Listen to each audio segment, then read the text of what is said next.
Assalamualaikum dan salam hormat. Saya Muhammad Azizi Rahim. Berita pagi Sarawak edisi Ahad 4 Julai dimulakan dengan laporan prestasi vaksinasi Sarawak setakat Jumaat lalu.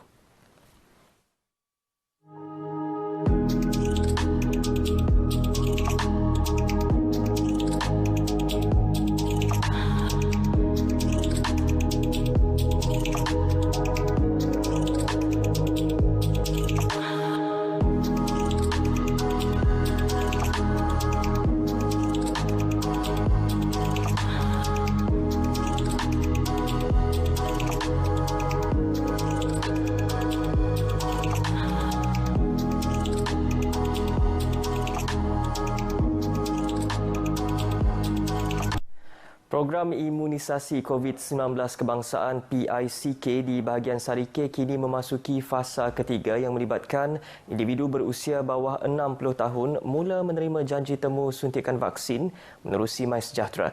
Menteri Muda Perancangan Bandar, Pentadbiran Tanah dan Alam Sekitar Datuk Len Talif Saleh memberitahu kini pihaknya sedang melaksanakan usaha mengenal pasti dan mengemaskini senarai golongan di bahagian tersebut yang belum mendapatkan suntikan vaksin. Di mana kita menggunakan tuai rumah, kita menggunakan ketua kaum, ketua masyarakat untuk mengesan warga-warga di kawasan mereka masing-masing di mana sama ada mereka sudah berdaftar ataupun tidak masyarakat semasa supaya kita mahu kebanyakan ataupun keseluruhan mereka yang layak disuntik ini haruslah disuntik supaya kita dapat mencapai herd immunity. Beliau ditemui media ketika melakukan tinjauan ke program vaksinasi bergerak di Dewan Masyarakat Kampung Selalang Sarike. Sementara itu, program tersebut mendapat sambutan yang baik daripada penduduk. Dulu belum vaksin ini memang hati susahlah. Setelah 2 dos ini kita senanglah. Program ini sangat membantulah kepada penduduk di sini sebab memudahkan urusan untuk mendapatkan vaksin. Sangat baguslah untuk orang kampung kami supaya kita berpusu-pusu untuk pergi ke bandar lah. Sendiri datang ke kampung kita setelah. Terdahulu, Datuk Len menyerahkan sebuah mesin pemantauan kesihatan kepada wakil Hospital Sarike untuk digunakan semasa program vaksinasi bergerak di Sarike. Beliau juga mendedahkan setakat Jumaat lebih 54,000 orang atau 55.5% penduduk di bahagian Sarike telah menerima sekurang-kurangnya dos pertama suntikan vaksin. Di bahagian Sarike dianggarkan lebih 97,000 individu layak divaksin. Sementara itu, program sama di Klinik Kesihatan Bako yang dilaksanakan secara manual memudahkan penduduk pinggir bandar mendapatkan vaksin meskipun beroperasi pada hujung minggu sahaja. Menurut Ahli Dewan Undangan Negeri Adun Demak Laut, Dr. Hazlan Abagipni, ia merupakan antara kaedah yang diambil bagi mempercepatkan proses vaksinasi penduduk di kawasan terbabit. Tim bergerak mobile tim KKM, mereka akan memberi vaksin di rumah ke rumah untuk golongan OKU dan juga yang terlantar. Ini pun sebuah kampung lebih kurang 5 hingga 10 orang dalam sebuah kampung. Kita pun dah ada list ya. Dan minggu depan kita akan bermula di zon Teban Melayu di bawah KK Tanah Putih. Beliau ditemui pemberita RTM semasa melawat program vaksinasi di Klinik Kesihatan Bako turut mendedahkan seramai 6,000 penduduk di senarai di bawah klinik tersebut yang merangkumi 15 buah kampung. Manakala pegawai perubatan Klinik Kesihatan Bako, Dr. Nurizah Fatimah berkata, pemvaksinan penduduk mengikut jumlah vaksin yang dibekalkan setiap hujung minggu. Untuk pendaftaran, kita latih staf klinik untuk mendaftarlah sebab ada yang kita perlukan secara manual, tapi kita nasihatkan yang ada appointment di tempat lain supaya pergi ke tempat appointmentnya lah supaya kelak ada masalah dari segi sijil sertifikat untuk vaksinasi. Bagaimanapun dengan pelbagai kaedah dilaksanakan, ia diharap mengurangkan risiko jangkitan COVID-19 dalam kalangan penduduk kampung nelayan tersebut. Setakat ini, kira-kira 50% penduduk di Dun Demak Laut telah menerima vaksin COVID-19. Angkatan Tentera Malaysia ATM menggerakkan pasukan perubatannya yang dikenali sebagai Combat Medic Vaccination Team CMVT bagi memberikan perkhidmatan vaksinasi COVID-19 ke kawasan pedalaman. Menurut kenyataan media ATM 9 Brigade Sibu, program selama 5 hari sehingga esok diadakan di Long Busang dan Sang Anau di Kapit. Program imunisasi COVID-19 kebangsaan PICK secara outreach tersebut dikendalikan dua pasukan CMVT yang terdiri daripada anggota perubatan ATM termasuk anggota lain-lain pangkat serta seorang petugas daripada Kementerian Kesihatan Malaysia. Setakat ini seramai 682 orang penerima vaksin telah menerima suntikan vaksin COVID-19 merangkumi 615 orang penerima vaksin di Long Busang dan 67 orang di Sang Anau. Program pemvaksinan tersebut telah diadakan di Pusat Pemberian Vaksin Rumah Adat Long Busang Kapit.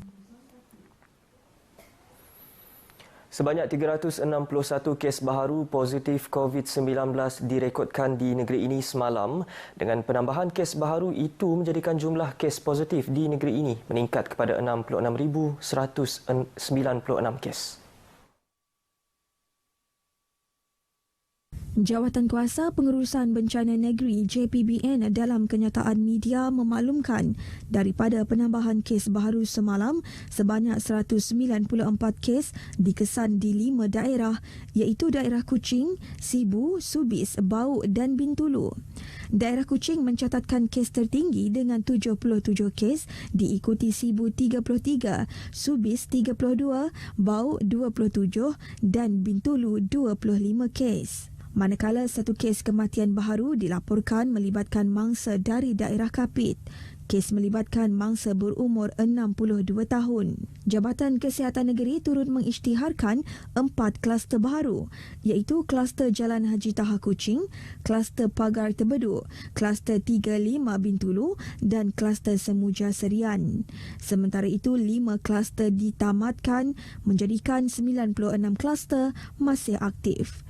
Dalam pada itu, 4 lokasi diisytiharkan Perintah Kawalan Pergerakan diperketatkan PKPD, sementara 4 lokasi ditamatkan PKPD. Menteri Belia dan Sukan Datuk Abdul Karim Rahman Hamzah menyambut baik penyaluran peruntukan untuk program bantuan bakul makanan di bawah pakej perlindungan rakyat dan pemulihan ekonomi pemulih. Beliau memberitahu peruntukan sebanyak RM300,000 yang disalurkan melalui setiap ahli parlimen mencukupi atau tidak bukan ukuran. Apa yang penting adalah memastikan golongan sasar yang betul-betul memerlukan akan menerima bantuan tersebut. Saya mengalu-alukan apa yang telah diusahakan oleh kerajaan pusat iaitu melalui ahli-ahli parlimen. Saya difahamkan ahli-ahli parlimen ini sama ada dari pihak Perikatan Nasional ataupun daripada pihak pembangkang. Semua mereka mendapat sumbangan tersebut. Harapan saya sajalah memang RM300,000 itu tidak mencukupi. Untuk membantu. Tapi kita berharap ia disalurkan kepada mereka yang betul-betul patut menerima. Jelasnya di Sarawak, kerajaan negeri telah melakukan perkara yang sama melalui program bantuan bakul makanan Sarawak Ku Sayang dengan bantuan diberikan kepada setiap isi rumah. Datuk Abdul Karim yang juga ahli Dewan Undangan Negeri Asajaya menyatakan demikian dalam sidang media selepas menyempurnakan program ziarah belia at Asajaya 2021 di perkarangan pejabat daerah Asajaya. Program tersebut melibatkan penyerahan sumbangan berupa alat pengimbas suhu badan, pelitup separuh muka dan cecair pensanitasi tangan yang diagihkan secara pandu lalu kepada 28 buah persatuan dan kelab belia di kawasan Asajaya. Pembukaan kaunter bank makanan bagi Dewan Undangan Negeri Piasau memudahkan penduduk dan mendapatkan bekalan makanan secara terus selain daripada kaedah pengagihan dari lokasi ke lokasi. Ahli Dewan Undangan Negeri Piasau Datuk Sebastian Ting menjelaskan kaunter yang terletak di laluan pejalan kaki pejabatnya menyediakan kemudahan tersebut kepada penduduk termasuk mereka yang tinggal di kawasan yang sukar dihubungi. Datuk Sebastian yang juga Menteri Muda Pelancongan, Kesenian dan Kebudayaan berkata, berikutan Perintah Kawalan Pergerakan, kaedah tersebut juga bertepatan untuk menyerahkan bantuan kepada penerima dengan mematuhi prosedur operasi standard. So we thought that if we continue every day from 12 o'clock we bring the food over here around 11 something. So but we get ready and then by 12 we can give out lah. So that is our intention lah. We will continue to do lah. Beliau ditemui pemberita selepas melancarkan kaunter bank makanan di Miri. Sementara itu, orang ramai yang ditemui menyokong usaha itu selain mencadangkan agar kaunter seumpama itu diperluaskan ke kawasan lain. Perkara macam ni bagus. Sebab sekarang susah betul mau keluar, susah orang mau bagi sumbangan pun tak tahu mana tempat mau pergi bah. Itulah bagus sedia macam ni dan orang tahu kalau yang sangat memerlukan berhenti boleh ambil sinilah. Program begitu segi mana untuk rakyat lah. Jadi dia tu orang mayu na nemu bini dol ngigau tai tu dah. Tapi te mana ge agak tempat bukai ge lah nang itu aja lah. Pelbagai jenis barangan disediakan di kaunter berkenaan setiap hari dengan setiap penerima boleh memilih 2 jenis barangan untuk dibawa pulang. Masyarakat di Sarawak rata-ratanya bersyukur dan menghargai usaha kerajaan memperkenalkan pengeluaran baharu Kumpulan Simpanan Wang Pekerja KWSP iCitra menerusi pengumuman pakej perlindungan rakyat dan pemulihan rakyat pemulih. Diumumkan oleh Perdana Menteri Tan Sri Muhyiddin Yassin pada Isnin lepas, rakyat Sarawak yakin keputusan ini berupaya meringankan beban mereka yang terjejas ekoran daripada COVID-19.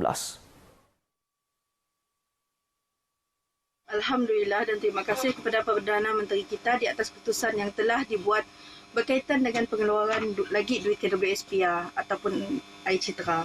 Kami faham keputusan sangat suka untuk dibuat, tapi dalam situasi pandemik macam tu, sangat membantu rakyat. Terima kasih kepada PM kerana telah meneruskan pengeluaran KWSP itu. Kami selaku pekerja yang telah diberikan cuti sementara waktu berikutan PKP itu, berasa sedikit lega kerana at least kami dapat support beli barang keperluan anak kami.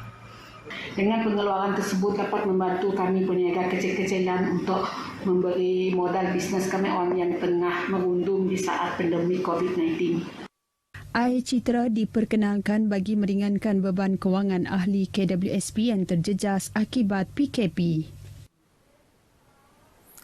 Sekian berita pagi Sarawak. Tepati janji temu vaksinasi anda. Saya Muhammad Aziz Rahim.